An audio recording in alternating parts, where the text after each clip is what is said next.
एक वक्त था जब अमेरिका और ईरान जिगरी दोस्त हुआ करते थे। जी हाँ, बिल्कुल पक्के सहयोगी। लेकिन फिर आया साल 1979 और इस्लामिक क्रांति ने सब कुछ पलट कर रख दिया।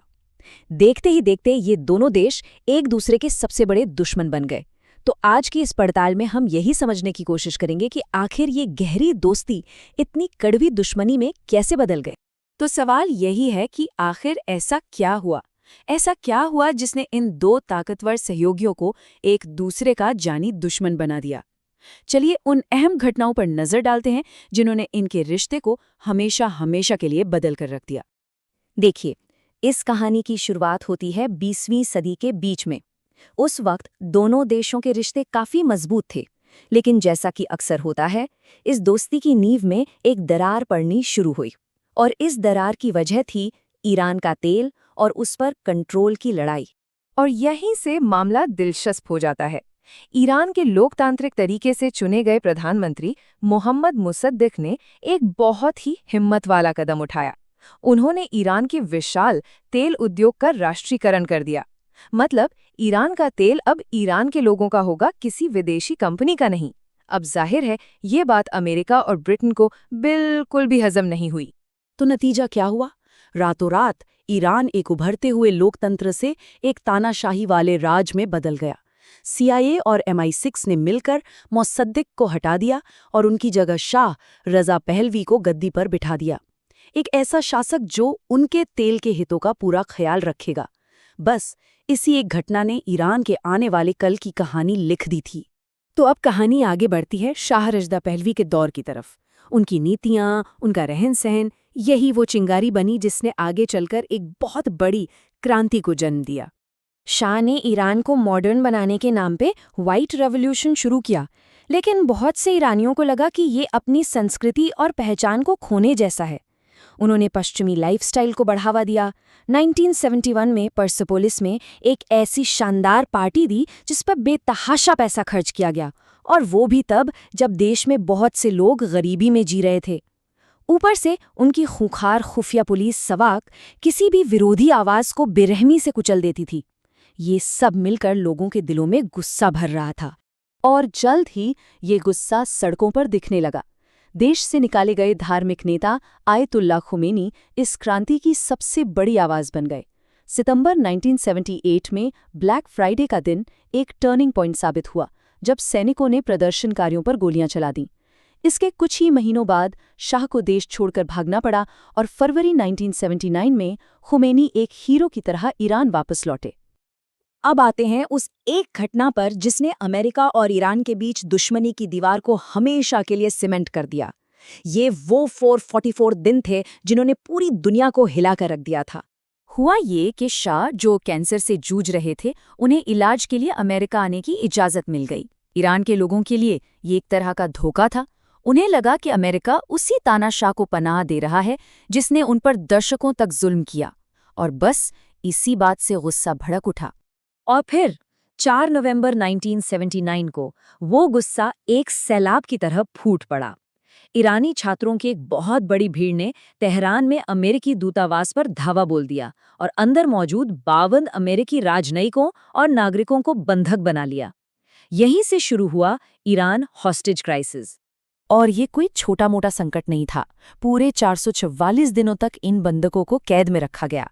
सोचिए, लगभग 1.5 साल तक ये मामला दुनिया भर की सुर्खियों में छाया रहा, और इसने अमेरिकी राजनीति में भूचाल ला दिया था। छात्रों की मांग बिल्कुल सीधी थी, शाह को ईरान वापस भेजो ताकि उस पर मुकदमा चले और हम बंधकों को छोड़ देंगे। लेकिन अमेरिका के लिए अपने एक पुराने सहयोगी को इस तरह सौंपना नामुमकिन था। दोनों ही पक्ष अपनी अपनी जिद पर अड़े हुए थे।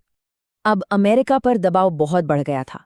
इसी दबाव में आकर राष्ट्रपति जिमी कार्टर ने एक बेहद जोखिम भरा मिलिट्री रेस्क्यू ऑपरेशन चलाने का फैसला किया। इस मिशन का कोड नेम था ऑपरेशन ईगल क्लॉ।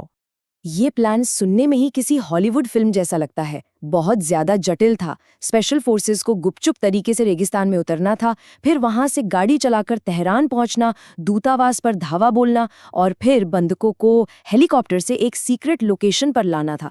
मतलब ये एक ऐसा मिशन था जिसमें गलती की कोई गुंजाइश नहीं थी। और गलतियां हुई भी।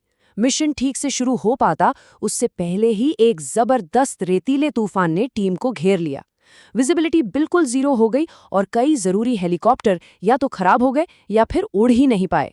तूफान तो था ही, ऊपर से टेक्निकल खराबियां भी होने लगी। जब एक और हेलीकॉप्टर का हाइड्रोलिक सिस्टम फेल हो गया तो कमांडरों के सामने एक कड़वी सच्चाई थी। उनके पास मिशन पूरा करने के लिए जरूरी हेलीकॉप्टर ही नहीं बचे थे। उन्हें मिशन को रद्द करने का वो दिल तोड़ने वाला फैसला लेना पड़ा। लेकिन तबाही अभी बाकी थी। अफरा तफरी में जब वो वापस निकलने की कोशिश कर रहे थे तो एक हेलीकॉप्टर एक ट्रांसपोर्ट प्लेन से टकरा गया।